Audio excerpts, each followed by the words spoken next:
我再讲一个东西就是社会住宅。社会住宅以我们高雄来说，是不是毛起来在盖1房跟2房的房型？你自己去看那个清单像那个亚湾智慧公宅的一期3房提供12户，然后它总共600多户都是1房跟2房。所以你在这种情况之下，政府在毛起来在盖社会住宅都是盖1房的单位，你还去买小宅，你租当然会很难出租啊。但是政府等于几乎没有在盖3房平车的东西。这就是我说在高雄自产你做3房平车还是相当之稳健的原因，租客又稳定，3房的供应又很少，然后会需要出来租到3房平车的都是刚需就是这样。房贷一族拼买房，小宅房东每个月倒贴3万块，银行又不给宽限期，租不掉还难脱手，该怎么办先说结论我还是不建议你买小宅啦，虽然它总价低，但是你论 CP 值真的是不如你要就要直接到2房去了。嗨，我是买房阿元，订阅买房阿元，我先祝你老了有房也有钱。我们上一支影片聊了台北房价亚洲前3，如果你还没看过的话可以看一下。那今天我来跟你讨论，当小宅的房东问题很多这次来聊一个新闻，标题我念一下。买方惨，市场最低价，买房陷阱，他接实际内情。那内容是这样，就是前2年的房市很好嘛，然后就有网友用首购买了一间小宅，然后要来当房东。他这个不是自住他就直接要来出租的在台北。然后房仲一直跟他保证说这是市场最低价，错过就没有了，所以他就上了跟银行谈了一个利率 2% 的方案，那时候了看起来还不错嘛。但我刚才讲了就是他买的是小宅。那银行本来就不喜欢做这类的产品，所以也给了这个网友2个限制：第一，没有宽限期第二，提前还款要收违约金。第二是本来就会有。好，那他一开始也没想那么多就答应了。然后这个小宅空租半年空租半年。那他买在台北市嘛，那每个月要自己贴3万多的房贷，他就觉得很吃紧这样。你也不要想说这是他的问题我的小宅不会啊，什么有的没的。来，你看我划线的地方，20坪以下小宅空屋率达 18.16%， 也就是说每5间小宅1间租不掉空屋。这就是小宅普遍会遇到的状况。然后特定地区会更惨。来，你看我画红线的地方在哪？你想不到了，在宜兰宜兰20坪内的小宅空屋率达 35.54%， 就礁溪那边不是很多套房吗？那套房还是炮房不知道。然后金门县也有 37.44%， 几乎是每2至3间小宅就有1间是空屋所以除非你的房子是在双北或是蛋黄区，不然你的小宅真的很容易发生一件事情叫租不掉。然后这位网友的状况更惨，因为我们刚才讲了，银行跟他谈的条件是你提前还款要收违约金嘛你转正贷也会触发这个违约金所以就算这个网友手上有钱，那他也不能先还，反正银行就是要吃好吃满这一段利息就对了。你小宅贷款已经不高了，那你在那边提前还款就赚不到钱所以你要知道小宅产品的3大隐藏问题。我们讲的这些情况其实就是小宅产品常见的问题，就是什么？就是银行也不想要承担所以他会给比较严格的贷款条件，就是怎么样平衡这个风险，跟另一个暗示就是让你知难而退。银行不喜欢小宅，如果你看不懂你还要硬上，那下一个上新闻的可能就是你所以我一直以来都没有很推荐小宅的产品，就是这样。你看我到现在还是跟你讲说，你要买小宅的话，那你干脆直接现金买你不要让它占掉你珍贵的贷款席位尤其是首购的地方就是因为银行对小宅产品的态度就没有很友善而且小宅产品的第二个问题是不好脱手。就像我们刚才讲说，这间小宅是2年前买的，然后房仲讲是市场最低价，2年前呢你房市那么热你觉得它为什么要便宜卖是那个网友长得像金城武吗？不过就是因为就不好卖嘛那所以趁房市热的时候趁乱脱手，真的是这样我们会讲说瑕疵产品趁乱脱手。瑕疵产品有很多，就是那种奇葩格局，比方说那比较楼中楼夹层屋挑高夹层屋，然后跟格局超奇怪那种空中地下室，你有没有看过？就是我们一般楼中楼不是走进去然后是往上走楼梯上去的，对不对？它是走进去后往下走楼梯有这种空中地下室。那这种奇怪的瑕疵物件房市在冷的时候就没有人要哦，它到大热的时候赶快丢出来哦，除非它的地段超级之好，否则的话真的是很难脱手。我也会看闲财，这位网友未来想要脱手也是困难哦。你看房市还在冷，他连租半年都租不掉，他卖怎么会好卖？代表他买的地段确实没有很好，那脱手当然有难度。那之后要怎么办？就是要等到下一趟房地产大热的时候，换他来表演一个东西叫做趁乱卖掉哦，就这样才有办法脱手。不然的话就是一直住套房哦，买套房也是住套房这样。然后小宅还有第三个问题是供应过剩。来，你看这篇的标题，小宅10年暴增 42.7 万宅，专家揭3大隐忧。那个看数字没感觉哦。来，2024年的住宅开工量是 12.7 万间，2023年13万间，2022年是 14.6 万间。然后这10年之内小宅盖了几间？ 42.7 万间。哦，那你就把它当成说房市暴涨的这3年盖的全部都是小宅就对了啦，哦，就这么夸张的数字。然后这些房子啊，又不是一般人的什么最终归宿。如果你结婚生小孩就怎样，你就是一定要换啊，对不对？你在贵的地方，你可能就换到2房应急一下。那你在像我们高雄这地方，那你就是直接到中古的3房平车去了。那就算你不想结婚生小孩哦，等你有能力的时候，男生就会，我跟你讲啦，租房这种事情哦是这样，就是可以向上相容，不能向下相容。就是他的需求如果是2房套房，他一定不会租，但是3房他有可能会租，就是可以向上相容就对了哦。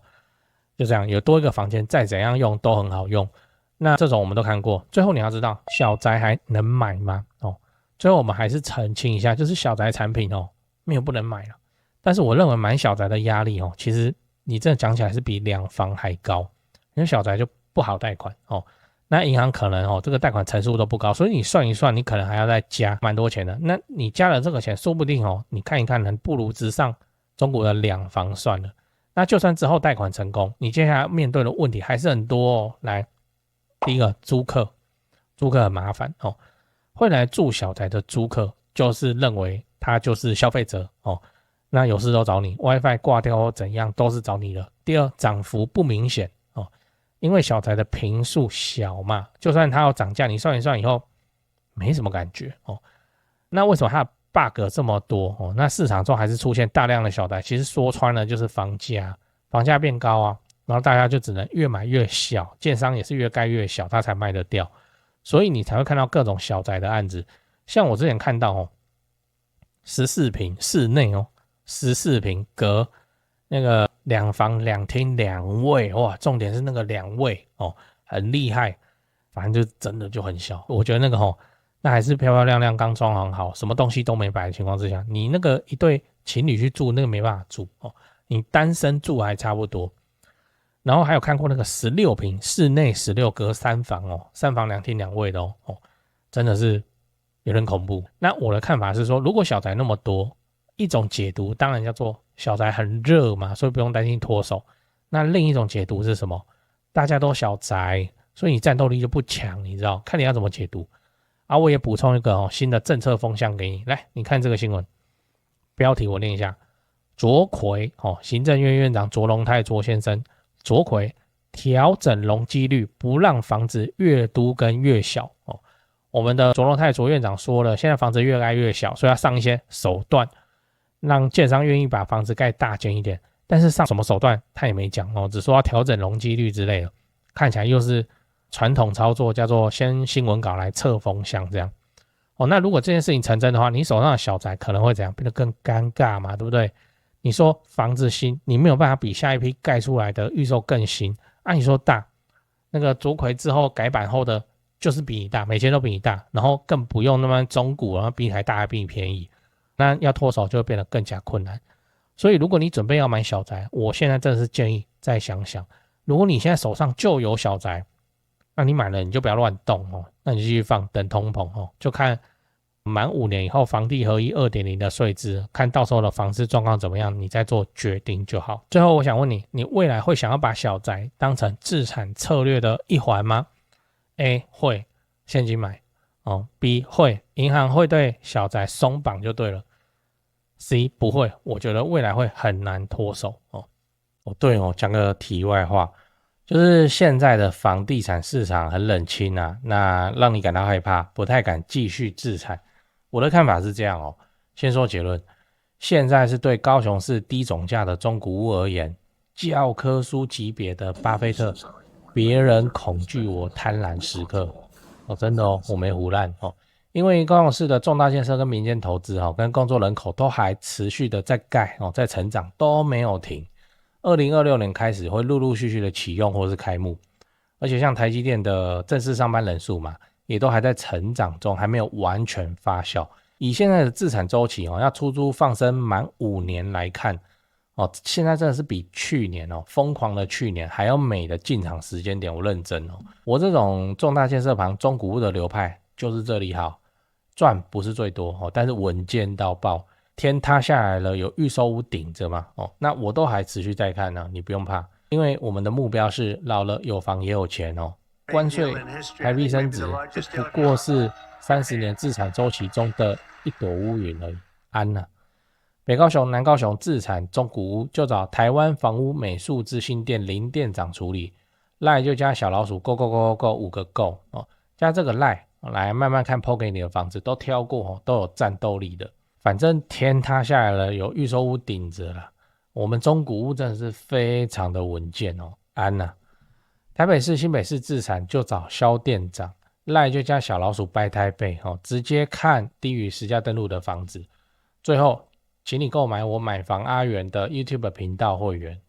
我会挑出能够拉抬房价的重大建设我的高雄自产作业就直接给你抄，1个月250块钱，自产高雄之前上个保险非常的便宜。你有购买会员的话，就我回答问题会详细也认真很多那通常会用到录音去好好讲，这样没有买的会员我就简答。老了有房也有钱，这个目标才是我们的追求。现在就点开资讯栏加入会员，直接开始抄作业。我是买房阿元，加入会员，祝你老了有房也有钱。讲故事，跟你分享一位会员的故事，如有雷同那就雷同那这次故事的主角叫做小黄小黄他前2年买了一间小宅那他说全幢就14坪，那个时候银行也没有给他贷到8成但是因为小宅总价低嘛，所以他还是上了以后他才发现房东好难当。第一个房客斯斯文文也跟他拿名片了，结果住进去3个月以内就开始拖那个房租，然后先说公司拖他薪水，再说家里出事情，下个月起补第3个月已读不回就这样。反正搞到最后他好不容易收回房子，一打开门人都要晕了，大大小小的黑色塑胶袋四处乱堆，客厅有，厨房也有，所以他只能拜托打扫阿姨来处理就变成这样，人是不见了。那第2次出租的时候又好一点至少对方有接电话，然后跟他说因为被裁员怎样又怎样，拜托他再宽限一点，然后他又心软了，那就让对方一直拖欠租金，永远都欠2个月的房租。然后有一天对方又不接电话了这次小黄心里就有数了，就让警察一起过去，然后就看到那个房子被收拾得干干净净，连电视都被拆走。那他就只好想说好吧，那东西被干走，那至少不用再找打扫阿姨了那最后他跑来就赖我说他要买我会员了，然后就问我说新人很累到底要怎么挑租客才不会踩到雷。然后他讲说他真的对租客没有什么要求，就是可以稳定缴房租就好了，其他他都不想管，然后房子还他的时候可以维持普通就好，也不用到干干净净但他不知道为什么他都找不到。我就跟他说你这个问题出在哪里问题出在没办法，你小宅小宅客群就是这样他就来住旅馆的，你知道不会爱护房子然后状况也会比较多。你看我一直以来都提倡就是3房平车中古了，我的中古可以到25年30年这种3房的租客真的都非常的稳定非常稳定。我以前住8年都是同一对那时候小朋友小小的，然后到小朋友都那时候去找他的时候，我忘记什么事情要通知，小朋友被抱在怀里，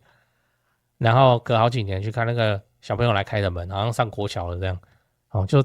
很稳定，真的是非常的稳定。3房平车什么事情都没有，东西坏了老公会自己想办法，真的要报修才会找你。那小台就不一样那是客群的问题，就是反正小台就是觉得他来住旅馆享受服务啦你这个房东你这米虫哦，你这防虫，你这坏人哦，有东西怎么还是我自己修？就是你要用好啊，那个态度完全不一样，又难出租又难管。我再讲一个东西哦，就是社会住宅。社会住宅以我们高雄来说，是不是毛起来在盖1房跟2房的房型？你自己去看那个清单哦。像那个亚湾智慧公宅的一期3房提供12户，然后它总共600多户，都是1房跟2房。所以你在这种情况之下，政府在毛起来在盖社会住宅，都是盖1房的单位，你还去买小宅，你租当然会很难出租啊。但是政府等于几乎没有在盖3房平车的东西，这就是我说在高雄自产你做3房平车还是相当之稳健的原因，租客又稳定，3房的供应又很少，然后会需要出来租到3房平车的哦，都是刚需哦，就是这样。切记哦，租房这件事情是这样，你要做严父，不要当慈母，就慈母以严父嘛。这个我的理论就是说，慈母逻辑就是说啊，会不会冷啊？给你加件外套啊，会不会饿啊？来吃这个哦啊，你不要做这种房东哦，你一定会被扔头钱滚的就对了。人性是经不起考验的。那你要做严父，严父就是你怎样你都板这个面哦，没有照规矩来怎么办？法办哦，就是这样。那个房客哦，就知道你熬不了，反而不会来熬你哦，有的没的。不要说对方来求情，你就放给他过，这样子哦，他未来只会越来越夸张而已。那最后是怎么样？我说你要提高你的布置跟装潢，拉高租金。你拉高租金就对。他说我现在就很难租，你还要我拉高租金？我说不管，我的经验是这样，你就是拉高租金。拉高租金以后哦，就会有2种客人哦，你客人会变少没有错，但是第一种就霸大，因为他们都花得起。那第二种就是真的是能接受好的生活品质，是要用钱来换的这种租客哦，霸大来跟你签约，你判断得出来啊哦，那就这样子，那你拉高租金来形成一个筛选客户的门槛哦，然后把霸大排除掉，剩下都差不多了，大概就是这样。最容易出问题的都是最便宜的房子，真的。我们市场中房东之前有讲一句话叫越穷越乱哦，真的是越穷越乱。之前直播不是在讲一个新闻哦，那个大寮区凤林3路那边一个女房东被打哦，57岁的女房，我把它背得那么清楚，到底是干嘛？哦，可能我很怕吧，怕以后这样。反正他去找那个外劳哦，他房子租给外劳了，欠租欠多少？4000块哦，4000块，对我们来说就不痛不痒的4000块，他去找那个外劳讨。然后越级哦，他特别讲说越级就越难哦，结果就被拿砖块打破头，在地上哀哀叫的时候，那个外劳还干了一件事情很夸张，他去抢他的钱，我靠！你这样故意伤人以后，你赶快跑啊！结果他怎样？他抢完他的钱之后跑去哪里？跑回房间里面自己锁起来。所以警察来抓的时候说都还在现场，真的是很夸张，不知道他们怎么想的，越穷越乱哦。所以你就是拉高一个层级，然后去筛选掉八大的租客都 OK。好，那他有没有做？哦，有做，就是后面换到一对情侣，就很正常的租客，没事也不会来打扰他。好，然后房租什么也都正常缴。小黄到现在还说，哦，这件事情好像是真的，不然他在花那个整理的钱，就一间套房是要花多少钱去整理？前后他也丢了20几万下去，他也觉得说花这个到底是对还是不对？以结果来说，就是可以取代掉他以前的那种烦，然后至少现在收租到目前为止很正常的情侣。社会上还是好人比坏人来多的，只是你要端出好人能接受的东西就对，他们就没有要跟你最便宜啊，你贵一点他们能接受啊，他们要生活品质，你把这个东西营造出来之后，真的就2种人，八大也会来租八大也喜欢看漂亮房子，你辨认得出来你就不管了嘛，然后再来是那个你就租给正常的人好人，这样就好了，就可以长长久久很稳定，这样拉高租金筛选房客，听起来很反直觉那事实上是真的要这样子去做才比较理想，我都是这样子的。你最近在找室内装潢公司吗？我查到一个有趣的资料讲给你听，就是说民众在找室内设计公司最讨厌遇到的几个状况。来，第一个，设计师承包商收款后跑路，对吧？这确实很糟糕，因为这等于是装潢蟑螂，这就要打诉讼了。可是房子还是拆在那边很讨厌这样。不过我知道有一家不会这样，因为他几千万的门市在家装潢都是老板自己买自己装的有那个财务的实力。那现场也有直接可以挑瓷砖挑板材的地方大门市找得到人跑不掉。那真的做爆了的话，也兜得了底哦，都还赔得起。第二点是施工不良，日后漏水啊，我都施工了还漏水，这也确实很麻烦，因为都住进去了嘛。那到时候为了要修漏水，可能还影响到邻居哦，啊，搞得家里又要变工地。不过我知道有一家不会这样啊，至少豪宅案子也是敢委托他们去做。那第三点是恶意追加费用，预算严重超支，这个也是很糟糕，就是通常是发生在那种跑单帮的设计师哦。就他是先低价报价，然后把案子接进来，然后后面再一直加，反正我都拆下去了，那你不加也不行，就会感觉像被绑架一样。这个我观众也反映过非常多这种情况，不过我知道有一家不会这样，因为他们就做10几年了哦。那这个案例上跟那个施工上跟他的售后去看他的 Google 评论评价就知道了。你刚刚看到的画面哦，全部都是他们家以前施工做过的案例照片。接下来我都放完工后的照片给你看。先说结论哦，台北市、新北市地区的朋友，反正就是泸州，他们店在泸州，泸州开车30-40分钟之内可以到的地区。那家里要装修或者自产的要装修，就找这一家室内装修公司先问问看，汉一室内装修，因为我有认识老板，那又加上很多双北的朋友。再请我推荐室内设计公司，双北哦，什么老屋翻新啊、隔套啊、老公寓啊、预售屋、交屋要整理要收租的，我就推荐这家汉一室内装修。汉一陈老板案件经验非常丰富，他给我历年来的施工照片，案场超过100场，照片超过27000多张，我都不知道怎么挑。那加这个 LINE 可以跟助理先描述你的需求，甚至直接传屋况的照片，初步谈一谈之后，应该就会去丈量了哦。室内设计是这样，就你找谁不是找，就是找而已嘛，就是怕被骗，怕被敲而已嘛。那我推荐，我信任汉一陈老板。那你的房子要装潢，那就找汉一室内装修，先加他们先去问一下。双北装潢就找汉一室内装修，买房阿元推荐，总是比在外面乱找还要安全一点。现在就加 LINE 的 ID 是小老鼠HANYI 汉一。